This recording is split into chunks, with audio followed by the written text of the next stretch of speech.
Assalamualaikum warahmatullahi wabarakatuh. Selamat pagi, salam sejahtera untuk kita semua. Sebelum masuk ke pembahasan, izinkan saya memperkenalkan diri terlebih dahulu. Baik, perkenalkan nama saya Reka Angelita dengan NIM 1902311001119 dari Prodi Ekonomi Pembangunan kelas C angkatan 2019. Di sini saya akan membahas tentang pengaruh digitalisasi terhadap pertumbuhan ekonomi di Indonesia pada masa pandemi. PowerPoint ini dibuat untuk memenuhi tugas pra-UTS dari mata kuliah Ekonomi Pembangunan. Saya akan mencoba mengupas tuntas materinya. Berikut adalah pokok bahasan dari materi yang saya akan kupas nantinya. Yang pertama ada latar belakang permasalahan. Yang kedua ada digitalisasi di masa pandemi itu seperti apa. Nah, yang ketiga ada teori. Yang keempat adanya besarnya pengaruh digitalisasi di masa pandemi itu seperti apa, sebesar apa. Nah, selanjutnya ada sektor-sektor yang membutuhkan digitalisasi. Yang selanjutnya ada dampak dari digitalisasi itu sendiri. Dampak positif maupun negatifnya. Yang terakhir ada kebijakan atau solusi yang digunakan pada permasalahan digitalisasi. Dan yang terakhir nanti ada imbuhan kesimpulan dari materi yang saya telah paparkan. Nah, di sini saya akan menjelaskan latar belakang permasalahan yang akan saya angkat. Di sini masih banyak di negara berkembang seperti Indonesia ini yang belum mengenal adanya teknologi. Mengenal, cuma mereka belum mengaplikasikannya, seperti mereka belum bisa menggunakan smartphone yang ada, khususnya untuk penduduk yang berada di desa atau pelosok pedalaman. Digitalisasi di masa pandemi. Kita sudah sampai pada masa di mana hampir semua bidang dimudahkan dengan adanya teknologi.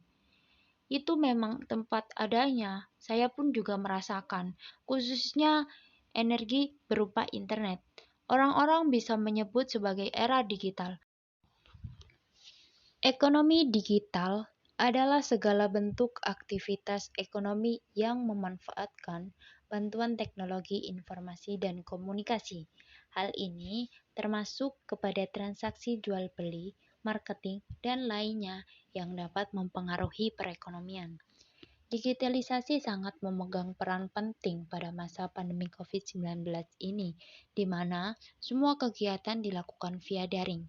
Semua kegiatan selama pandemi ini tidak jauh dari teknologi, di mana kita dituntut terus melanjutkan kegiatan yang sedang dilakukan, namun dengan jarak jauh atau secara social distancing. Dan mau tidak mau kita harus mengandalkan teknologi yang ada. Saya akan coba menjelaskan teori. Profesor Major mendefinisikan pembangunan ekonomi sebagai proses kenaikan pendapatan real per kapita dalam suatu jangka waktu yang panjang. Sudono Sugirno mendefinisikan pembangunan ekonomi sebagai suatu proses yang menyebabkan pendapatan per kapita penduduk suatu masyarakat meningkat dalam jangka panjang. Definisi tersebut mengandung pengertian bahwa pembangunan ekonomi merupakan suatu perubahan yang terjadi secara terus-menerus melalui serangkaian kombinasi proses demi mencapai sesuatu yang lebih baik, yaitu dalam peningkatan pendapatan per kapita terus-menerus berlangsung dalam jangka panjang. Nah, dengan adanya sentuhan teknologi ini diharapkan bisa meningkatkan pendapatan per kapita dari negara berkembang ini. Besarnya pengaruh digitalisasi di masa pandemi. Pertumbuhan ekonomi triwulan 3 2020 terhadap triwulan 2 2020. Buka kurung QTO. Ekonomi Indonesia triwulan 3 2020 tumbuh membaik sebesar 0,05% dibandingkan triwulan 2020 yang mengalami kontraksi pertumbuhan sebesar 4,19%. Pertumbuhan terjadi pada sebuah lapangan usaha, di mana pertumbuhan tertinggi dicapai oleh lapangan usaha transportasi dan pengundangan sebesar 24,28%, sedangkan pada triwulan sebelumnya terkontraksi sebesar 29,18%. Sementara itu, lapangan usaha penyedia akomodasi dan makan minum tumbuh sebesar 14,79%, di mana lapangan usaha ini sebelumnya terkontraksi sebesar 22,31, diikuti jasa kesehatan dan kegiatan sosial sebesar 13,73% yang sebelumnya terkontraksi sebesar 4,14%. Di sisi lain, beberapa lapangan usaha yang memiliki peran dominan seperti industri pengelolaan, pertanian, kehutanan, dan perikanan, perdagangan besar eceran, reparasi mobil, sepeda motor, konstruksi, serta pertambangan dan penggalian masing-masing tumbuh sebesar 5,25%, 1,01%, 5,56%, 5,72%, serta 1,72%. Nah, pengelolaan industri di sini memiliki presentasi yang cukup tinggi. Tidak seperti yang lainnya, kenaikan dan penurunannya itu secara signifikan. Namun industri di sini mengalami cukup memang turun, tapi mereka berhasil melewati masalah tersebut. Struktur PDB di Indonesia merupakan lapangan usaha atas dasar harga berlaku triwulan ketiga 2020 tidak menunjukkan perubahan berarti. Tidak berarti jadinya triwulan ketiga ini melihat kondisi yang masih kayak sekarang. Perekonomian Indonesia masih didominasi oleh lapangan usaha kerja pengelolaan sebesar 19,86%, diikuti oleh pertanian, kehutanan dan perikanan sebesar 14,68%, perdagangan besar eceran, reparasi mobil, dan penggalian sebesar 6,1%. Peranan kelima lapangan usaha tersebut dalam perekonomian Indonesia mencapai 64,13%. Yang saya ketahui, usaha industri maupun usaha-usaha lain termasuk UMKM yang telah saya jelaskan tadi cukup terbantu dengan adanya teknologi.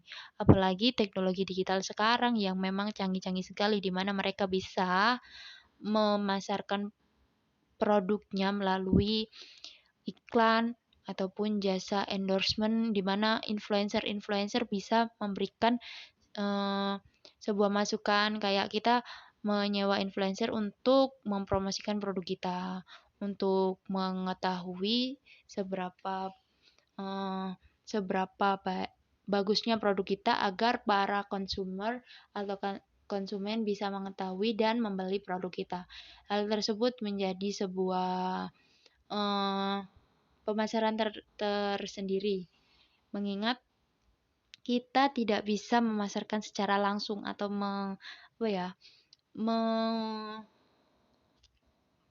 menyampaikan secara langsung atau melakukan demo-demo ke tempat-tempat yang banyak konsumennya.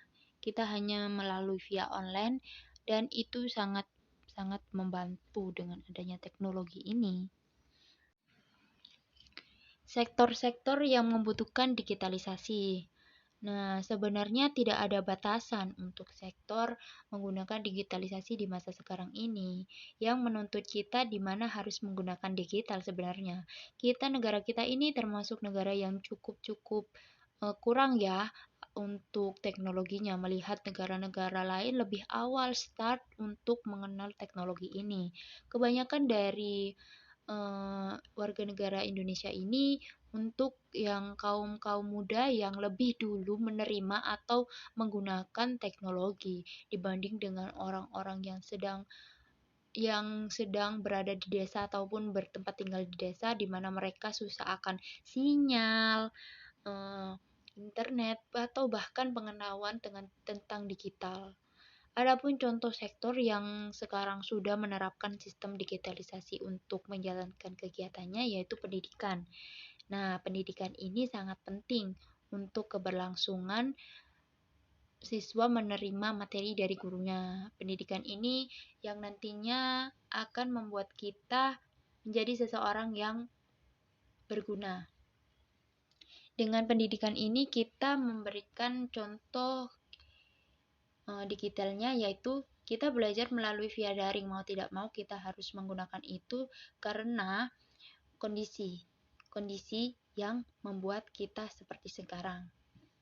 Sebenarnya pendidikan ini tidak bisa-bisa saja menggunakan sistem daring ini, dan menurut saya sangat-sangat menghemat biaya untuk operasional dari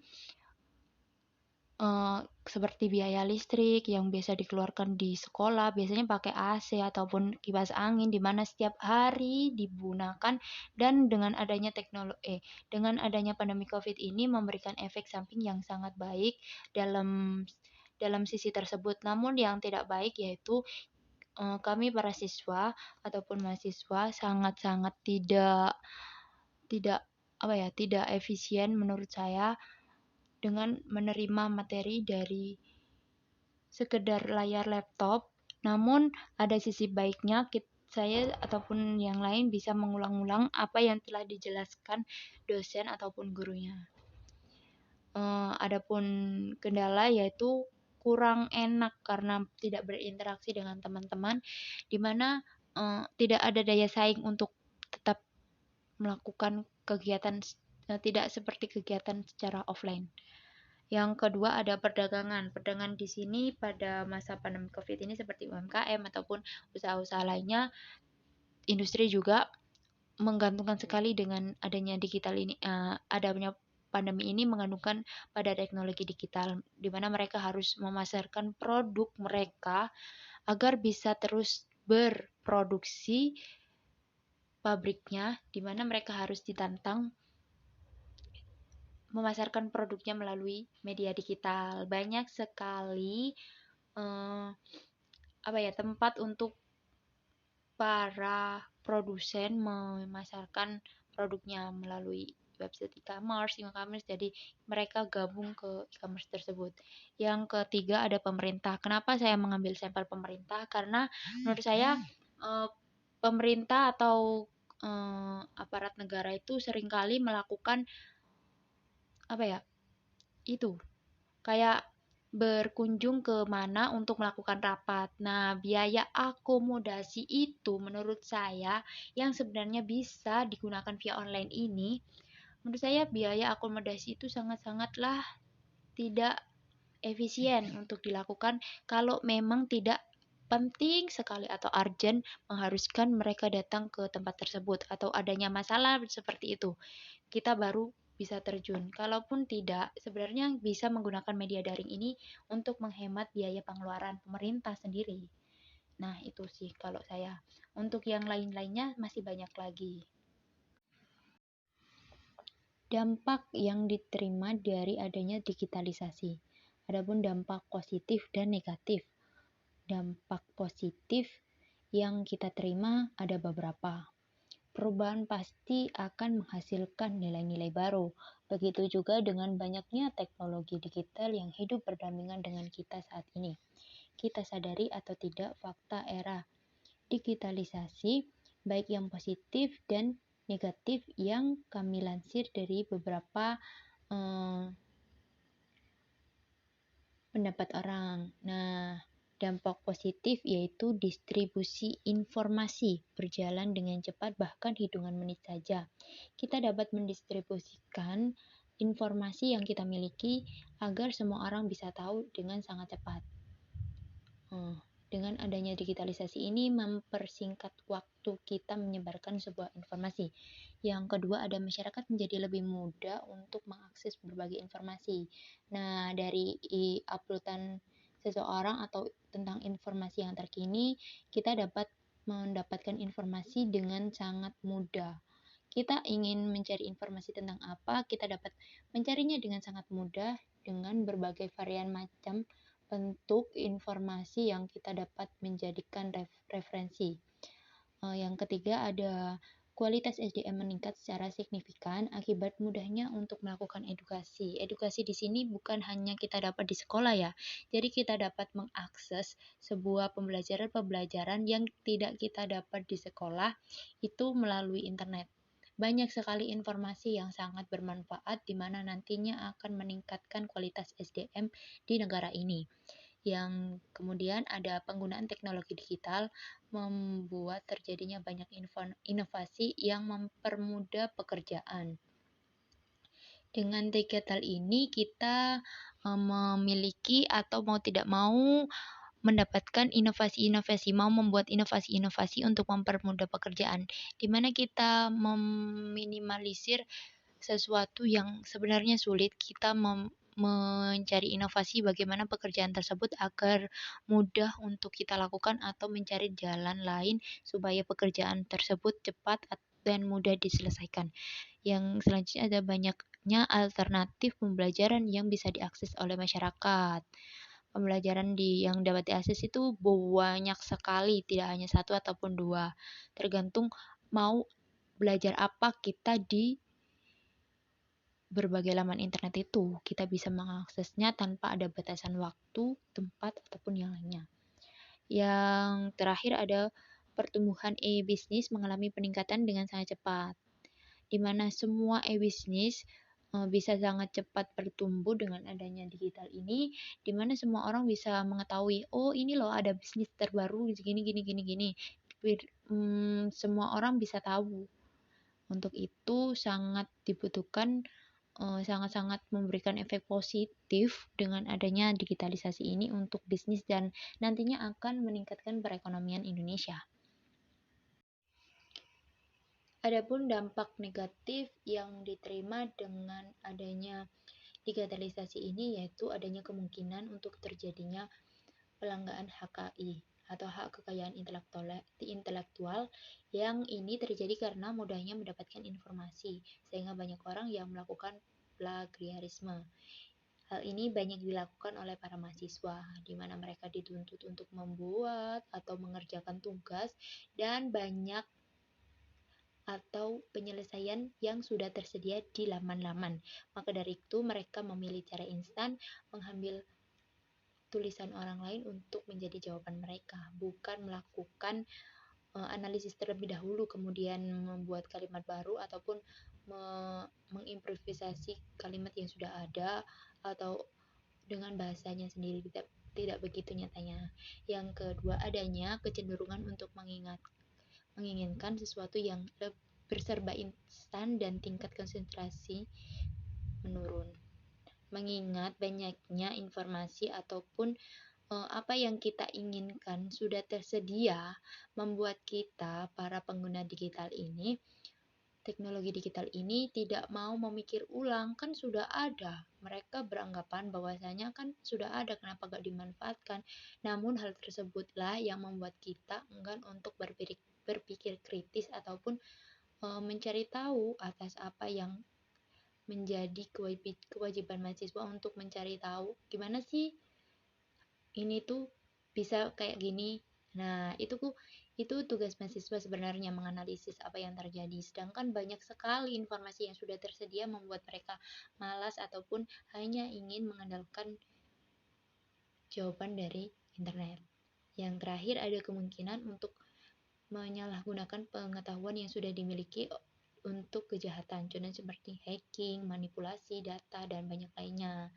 Ini sangat-sangat tidak disarankan untuk melakukan hacking karena mereka sangat merugikan seseorang yang dihack itu. Banyak dari influencer kita, terutama YouTubers ya, yang saya ketahui itu Dengan susah payah mereka mengumpulkan viewers atau subscriber. Dengan gampangnya para hacker menghack akunnya dengan tanpa adanya rasa bersalah. Bahkan sampai tidak diketahui siapa hacker tersebut. Saking pintarnya dia menyembunyikan informasinya. Nah, untuk itu perlu sangat diamankan ataupun akun-akun yang sebenarnya itu sangat berharga dan menjadi mata pencariannya mungkin, dan itu sangat-sangat beresiko kalau ada hacker itu. Jadi kita harus membuat pengamanan lebih lagi. Dan sebenarnya banyak sekali dampak negatif lebihnya dari adanya digitalisasi ini. Kebijakan yang digunakan pada saat digitalisasi ini. Yang pertama ada kebijakan kuota gratis, merupakan yang pertama dalam sejarah Indonesia. Penyaluran bantuan sosial berupa internet gratis diberikan ke puluhan juta orang yang dalam waktu kurun lebih sebulan. Nah, kuota ini menjadi solusi karena mengingat semua kegiatan kita maupun semua pelajar di Indonesia melakukan kegiatan via online, di mana itu membutuhkan data yang sangat banyak.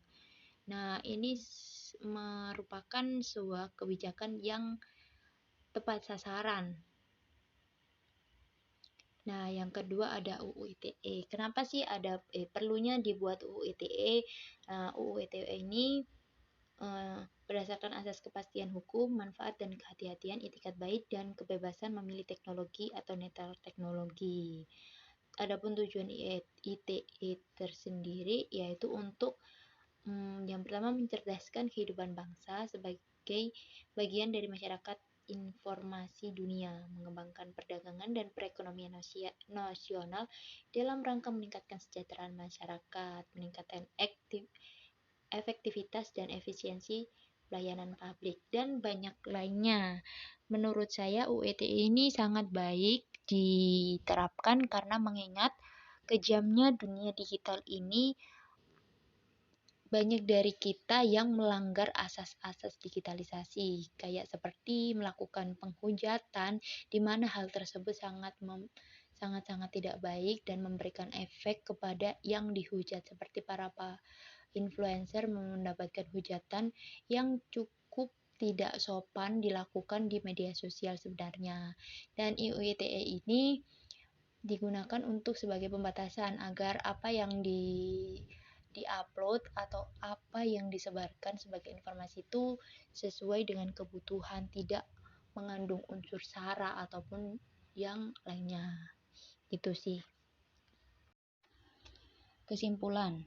Kesimpulan yang dapat saya ambil dari penjelasan di atas yaitu kemajuan teknologi merupakan salah satu faktor dalam pertumbuhan ekonomi yang nantinya akan mendorong pembangunan ekonomi negara tersebut. Secara matematis, hubungan antara kemajuan teknologi dengan pertumbuhan ekonomi telah dikemukakan oleh para ekonom seperti Abramovich, Kendrick, dan Zillow. Dengan model yang dikembangkan tersebut dapat ditentukan besarnya sumbangan kemajuan teknologi terhadap pertumbuhan ekonomi.